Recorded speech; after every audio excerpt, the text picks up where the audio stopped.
Hi everyone, another day in lockdown means another day of baking. Now, I don't know about anyone else, but during lockdown I've been baking so much food and that is great and everything, but it just means that you end up eating it all. So I thought that I would do a guilt-free banana bread recipe. Now, banana bread has been something that everyone has been doing. It's a massive craze at the moment and it is quite unhealthy. There's a lot of sugar in it. So this recipe is hopefully a nice, healthier alternative. So I'm going to tell you what you need and yeah, let's get going.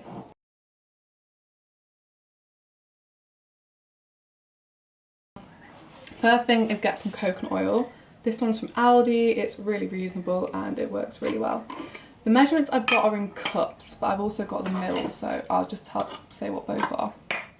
So for this, we need the 1/3 cup, which equates to 80 mils. So move that out of the way. Just get a spoon, and I'm literally just going to spoon it into this. Obviously, if you're doing it in mils, you can do it straight into the jug or put it into a bowl, whatever works for you. So when you've got that measurement, you're going to put that in the microwave until this is melted. So I'm going to start mine for about 30 seconds and just see where that leaves me. So the coconut oil is melted, that was just 30 seconds, and the microwave is 800. And now I'm going to grab a large mixing bowl and I'm going to add honey, which is a great natural sugar. And for this, again, I'm using the cup measurements. I need half a cup, that's way too much, which is 125 mils. Simply pour it in. Lovely. And then add that to the bowl. If you get a little bit stuck, just get a spoon to scrape it out. Useful. And then I'm going to add the melted coconut oil that we've just done. And then we're going to whisk this together, just so it's all mixed up. So that's literally just like that. That does not take long at all. And then we're going to grab 2 eggs and we're going to add them to this one. You can either crack the eggs into a cup and then add them into the mixing bowl, but I'm going to be brave and just do it straight into the bowl and hope for the best. No eggshells in that one, so halfway there. Yeah, I've got away with doing it like that. And you're just going to whisk in the eggs to this mixture, just until it's all combined really.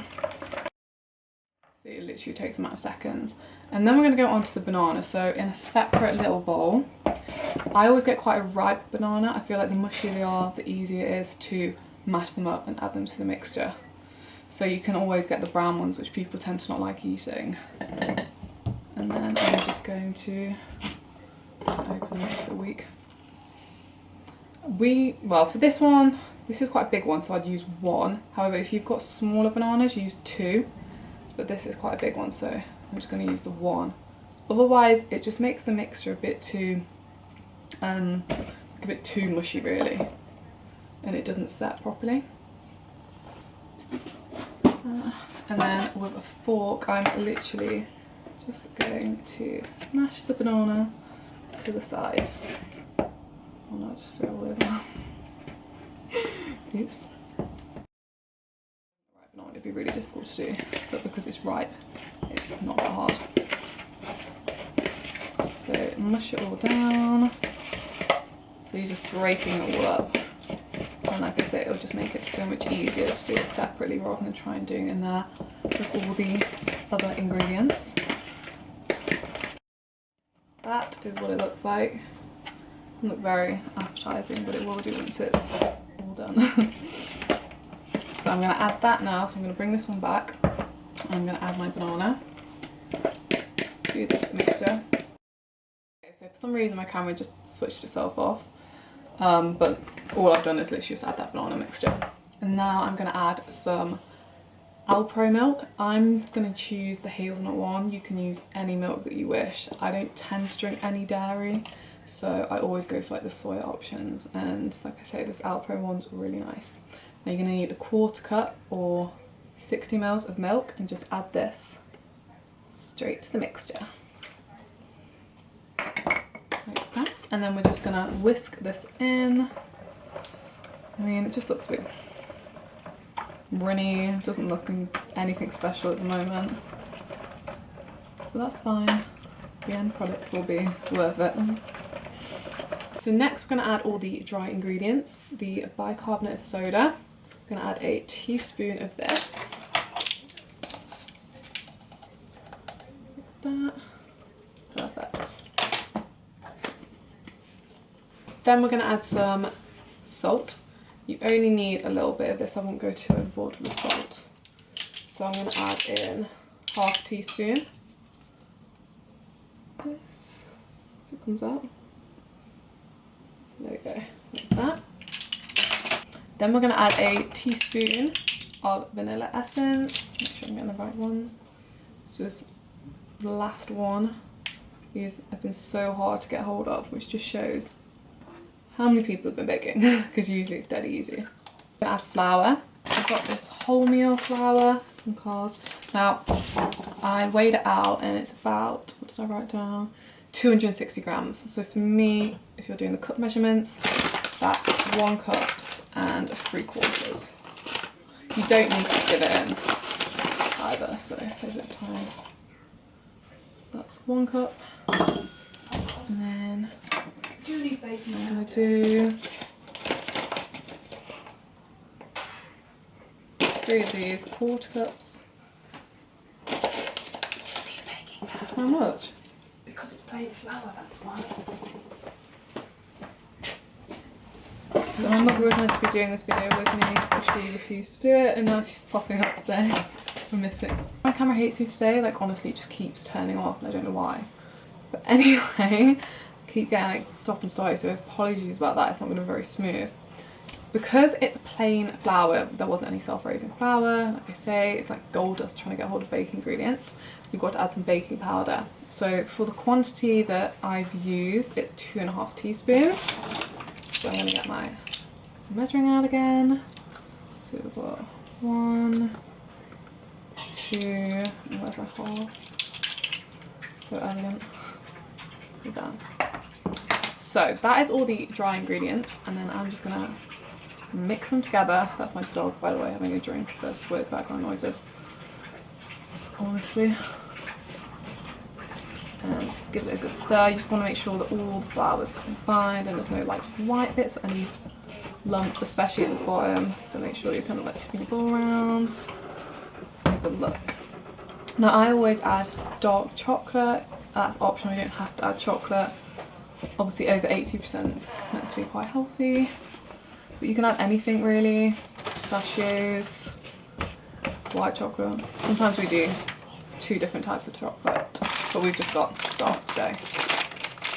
So I just do this by hand, I don't weigh anything out. I just put it all in and see if it looks like it's enough, and if not I'll put some more in. So it's quite, like I wouldn't say it's massively thick, but it's not runny. Like your mixture shouldn't be too runny, it should just be in between. So if you can see, so like you can see it will come out the bowl. That's my chocolate. Definitely not enough in there. All mixed together, and now I've got a standard loaf tin with a grease-proof lining to get a whole pack of these, and I'm just gonna pour the mixture in.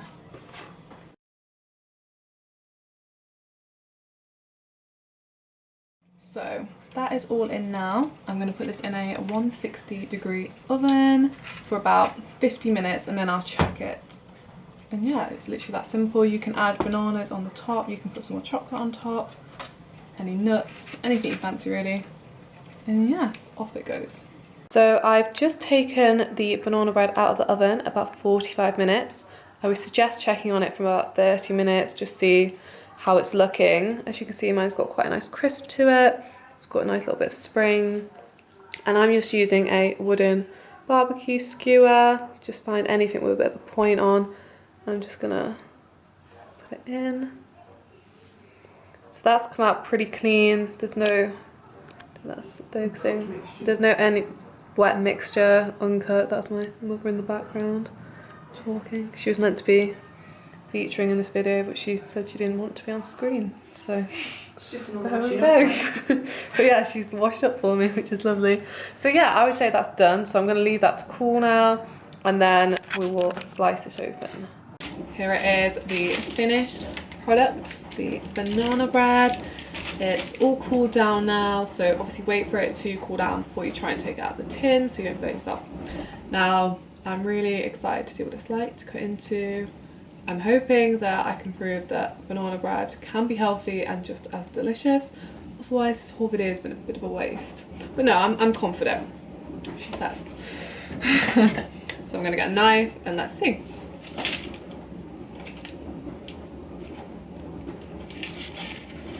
Oh no, that's good.